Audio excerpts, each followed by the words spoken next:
গুলি করে আমাদেরকে এখানে শেষ করে দেওয়া, রাস্তা রক্তে রঞ্জিত করে দিয়ে আমরা পূর্বের স্বাধীনতা দেখিনি, কিন্তু এখন আমরা নতুন স্বাধীনতা করেছি। নতুন স্বাধীন দেশে যদি আজ আমরা বৈষম্যের শিকার হই, এটা তো আমরা আশা করি। আমাদের পকেটে টাকা নাই, আমাদের পেটে ভাত নাই, আমাদের পকেটে কাপড় নাই।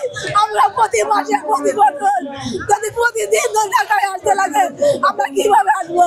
আজ 10 দিনে যেতে খাবার নাই। আমি মাস্টার্স পাস করেছি, আমি যদি অন্য যে কোনো প্রাইভেট ফার্মেসিতে যে কোনো প্রাইভেট জায়গায় যেতাম, আমার বেতন 40-50 হাজার টাকা হতো, কিন্তু আমি ডাক্তারি পাস করে এসেছি ডিআই হিসেবে।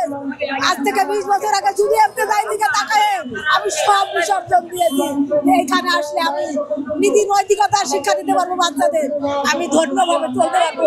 সেই কারণেই আমি এখানে এসেছি, কিন্তু আজ পর্যন্ত আমাদের কোনো শিক্ষা সঠিক কোনো কিছু আমরা পাইনি।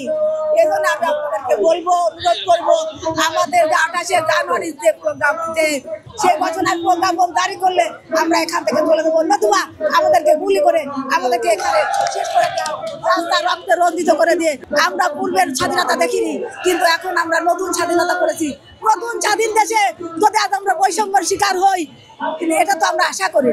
আমাদের আশা নতুন বৈষম্যহীন বাংলাদেশ, আমাদের বৈষম্য সমস্ত দূর হয়ে যাবে। কিন্তু কেন আমাদের এই বৈষম্য দূর হচ্ছে না, কেন হচ্ছে না, এটাই জাতির কাছে আমার প্রশ্ন।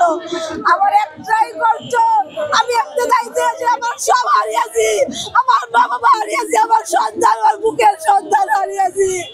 আমার আর কিচ্ছু নাই, আমার আর কিচ্ছু নাই। আমার এখন একটাই চাওয়া, এমতেদাইয়ের মুক্তি হোক, এমতেদাইয়ের জাতীয়করণ হোক, এমতেদাইয়ের বক্তব্য জারি হোক, এটাই আমার চাওয়া। দোয়া করেন, আমি যে বাচ্চাটা হারিয়েছি, কোনো বাচ্চা হারাম মা এখানে আসতে পারে না। আমি তারপরে ওইখানে এসেছি এই এমতেদাইয়ের ডাকে, কারণ আমি দীর্ঘদিন অবহেলিত আমি এখানে, এই জন্যই আমি এখানে এসেছি। আমাদের মধ্যে কারোর কোনো মায়া নেই, আমরা বাংলাদেশের নাগরিক না। মাদ্রাসা জাতীয়করণ করতে হবে। আমরা 25 বছর ধরে এই আন্দোলন করেই আসছি সরকারের কাছে, আমাদের দ্বিতীয় কোনো দাবি নাই। কিন্তু সরকারি প্রাথমিক বিদ্যালয়গুলো, রেজিস্টার প্রাথমিক বিদ্যালয়গুলো যখন 26,000 একদিনই জাতীয়করণ করে দিল, একই পরিপত্রে তাদের যে সাবজেক্ট, আমাদেরও সেই সাবজেক্ট, তার তো আমাদের 3টে সাবজেক্ট আরবি শিক্ষা বেশি আছে।